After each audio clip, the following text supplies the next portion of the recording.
so this lady's like, Привет! Обзор Honor X9C Smart. Не путать с обычным X9C, это разные смартфоны.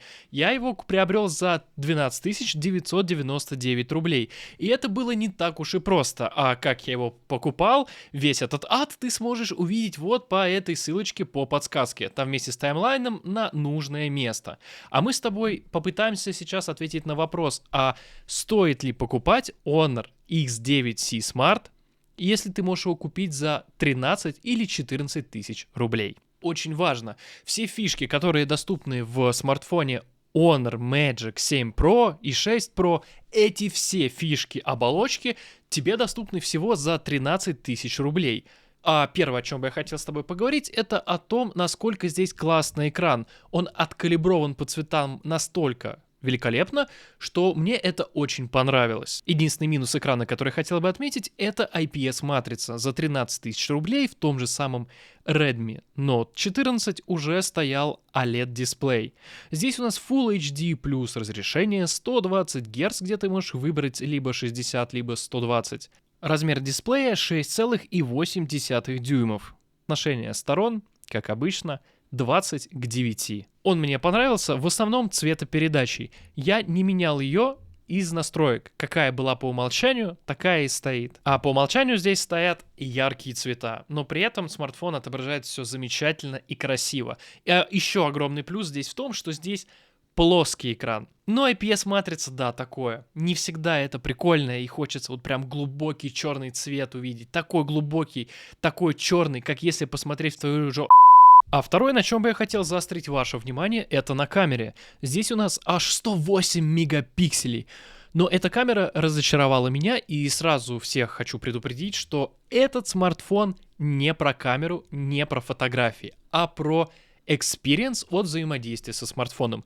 Он выдает свои 120 Гц, выдает их хорошо и не лагает. За счет этого компания Honor сэкономила денег и поставила здесь фиговую камеру. На задней стороне две камеры, 108 мегапикселей основной и 5 мегапикселей ультраширик. Спасибо, что не 2-мегапиксельный модуль глубины. Первым же квестом для меня стало найти режим 108 мегапикселей. Тут он называется High Res, типа High Resolution. Я сделал фотку, чтобы можно было сразу увидеть преимущество 108 мегапиксельной камеры. А именно рассмотреть материал на большом-большом кропе. И напиши прямо сейчас в комментариях, как ты думаешь, где 108 мегапикселей, а где 27 мегапикселей. Собственно, вот такой результат. И действительно на 108 мегапикселей лучше видны детали, но не настолько, чтобы все время ее использовать. Ведь High Resolution режим лучше работает при очень хорошем освещении. При более тусклом будет уже паршиво все видно. И лучше использовать обычный 27-мегапиксельный режим. В дневное время все телефоны фоткают нормально. Отличие лишь в интенсивности размытия, которое зависит от диафрагмы и размера матрицы. Так что сразу будем проверять вечером. Вот такая фотка. Пойдет. Алгоритмам Honor респект. Я люблю, когда шумно, но не размыто. Лайк, если тоже лучше пошумишь, нежели будешь размазывать. Также есть ночной режим. Работает как-то так. Результат ты можешь увидеть прямо сейчас на экране. Я бы без него, по моим ощущениям, на основной модуль снял бы лучше.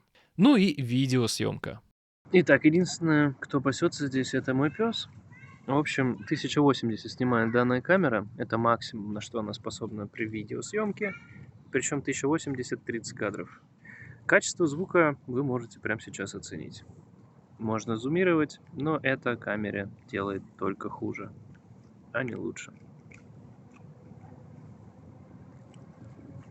Больше всего поражает мой мозг тот факт, что камера этого Honor даже при видеосъемке не способна выдать 1080-60 кадров.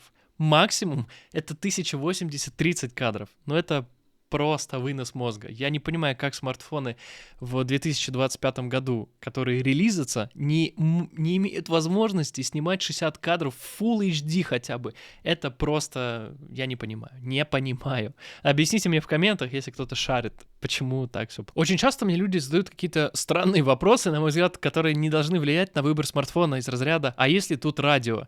Друзья мои, давайте сформируйте свой список, вот что лично тебя, вот тот, кто сейчас смотрит этот ролик, прямо сейчас напиши в комментарий, что тебе очень важно знать о смартфоне. Я хочу сделать так, чтобы мои обзоры стали максимально полными, чтобы я смог рассказать о каждой функциональной особенности смартфона, чтобы каждый из вас, кто посмотрит мой обзор, смог точно определить, стоит ему приобретать данный смартфон или же все-таки стоит посмотреть в другую сторону. По умолчанию во всех смартфонах Honor стоит отвратительная клавиатура. Это Swift Keyboard. Она мерзкая и отвратительная, потому что, возможно, мне она непривычна. Очень сильно раздражает тот факт, что здесь на русском языке у тебя отображаются как циферки в минимальном виде, так еще знаки, если какие ты будешь удерживать, и это отвратительно и очень сильно сбивает. Особенно людей с СДВГ, когда ты смотришь, думаешь, 4 или 5 или купить, что мне сделать, как. Я пытался в настройках это убрать, оно не убирается, к огромному сожалению. Но не проблема установить любую другую стороннюю клавиатуру. Я в основном пользуюсь Google клавиатурой, она мне во всем помогает, она просто великолепная. Если вас это раздражает, можно без проблем поменять. Материал корпуса у данного смартфона пластик. Он очень приятный, и он очень приятно, невероятно приятно лежит в руке. Мне даже приятно пользоваться этим смартфоном, несмотря на его стоимость.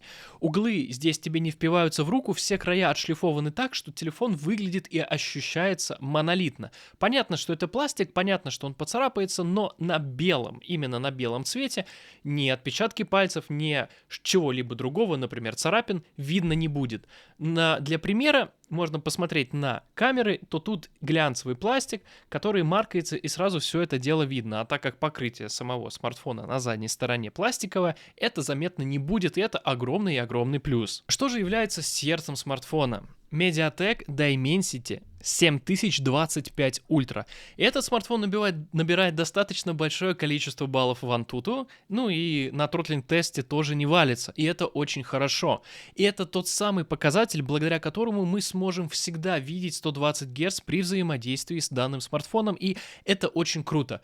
Я готов на самом деле простить этому смартфону то, что он фотографирует, а точнее снимает видео, явно не очень, тем, что он тебе дает великолепный опыт использования, и тебе приятно им пользоваться. Нужно реально хорошо постараться для того, чтобы смартфон за 13 тысяч рублей у тебя приятно лежал в руке, и человеку искушенному, как мне, его все равно приятно использовать. Касаемо тротлинг-теста, ты прямо сейчас сможешь увидеть вот этот вот результат. И он поражает, он классный, он стабильный. Естественно, если вы отрубите Wi-Fi, и вам не будут приходить никакие уведомления, он будет работать намного стабильнее и не будет нагреваться.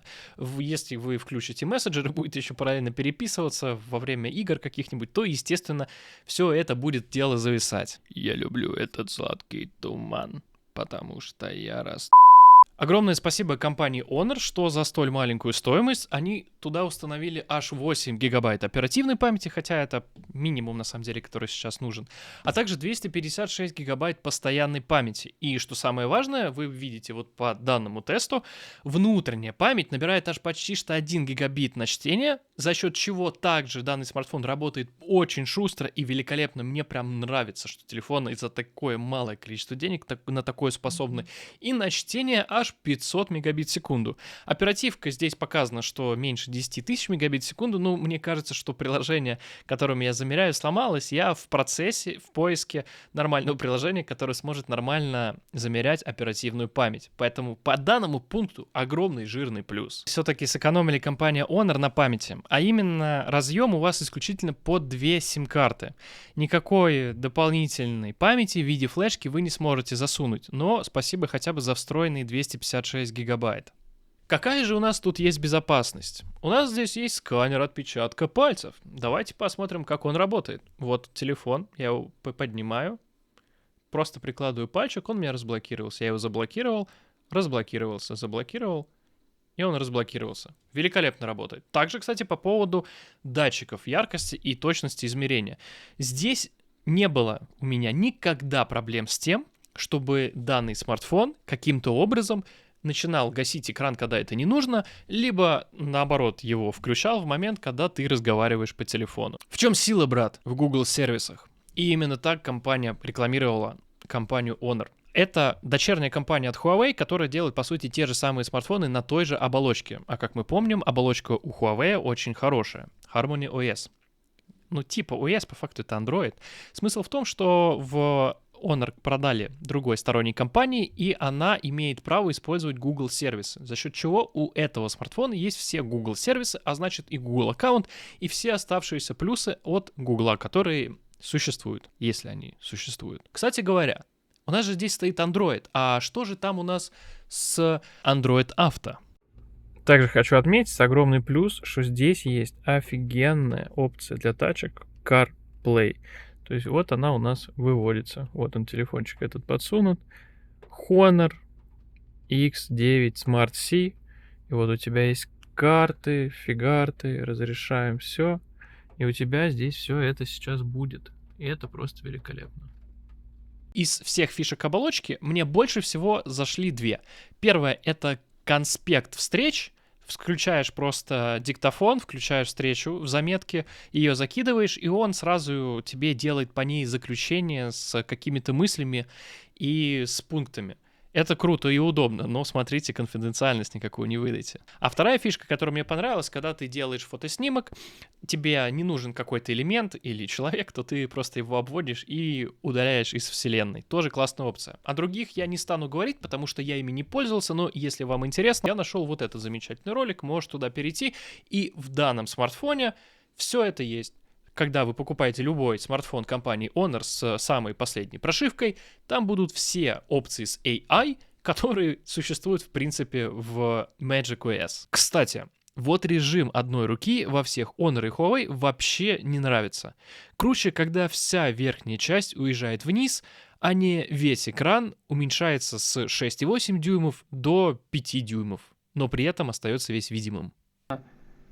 Нажимаешь клавиатуру, глаз опять слева. Почему-то.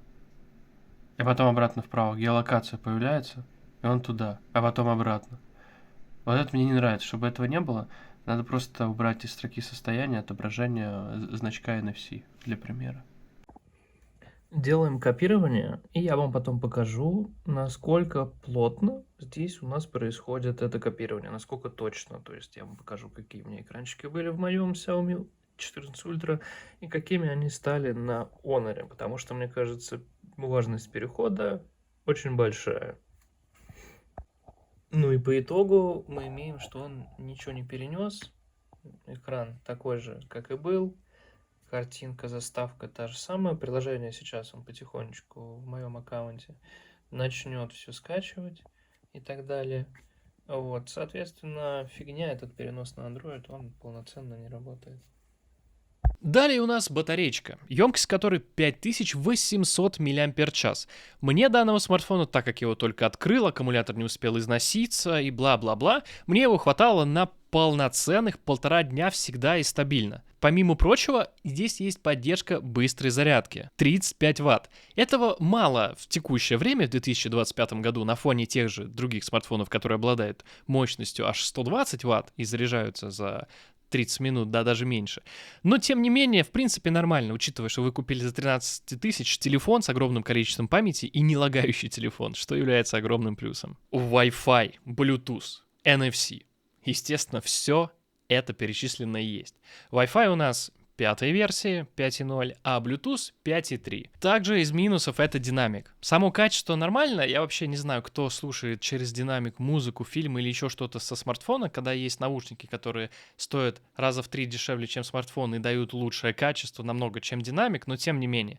Здесь отсутствует стереозвучание. В целом, лично я не буду приплетать это в минус, потому что я считаю, что стереозвук на смартфонах в принципе не нужен, исключительно там быстренько видос какой-то там посмотреть, не знаю, мне он нафиг не нужен, лично мне не уперся, поэтому я не буду вменять в минусы эту опцию. Что же мы имеем в сухом остатке по Honor X9C Smart?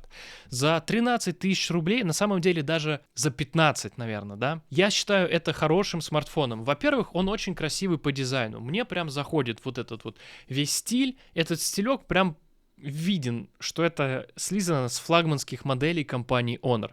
Здесь есть классный интерфейс с огромным количеством AI-опций, и вам они достаются абсолютно все, несмотря на то, что смартфон, который стоит там 70-80 тысяч, я говорю сейчас про Magic 7 Pro, он тоже обладает теми же самыми опциями. Это, круто и огромный плюс. Да, вы не сможете расширить память, но нахрена это нужно? Да, здесь нет стереодинамиков, но нахрена это в целом тоже нужно? И единственный реально огромный минус, который я считаю, это съемка видео. Здесь нету ни стабилизации, нет ничего такого, чтобы ты мог снять хотя бы нормальное видео. 1080-30 кадров в 2025 году — это просто позорище, на мой взгляд. Просто позорище. Даже в том же Redmi Note 14 все это было. Рекомендую ли я к покупке? Да, друзья. Несмотря на минус с камерой, вы просто забываете о вот этой шайбе, которая здесь у вас присутствует. И я готов рекомендовать полностью данный смартфон к покупке. Классный телефон. Мне правда понравился. Спасибо за просмотр, друзья. До новых встреч и пока-пока.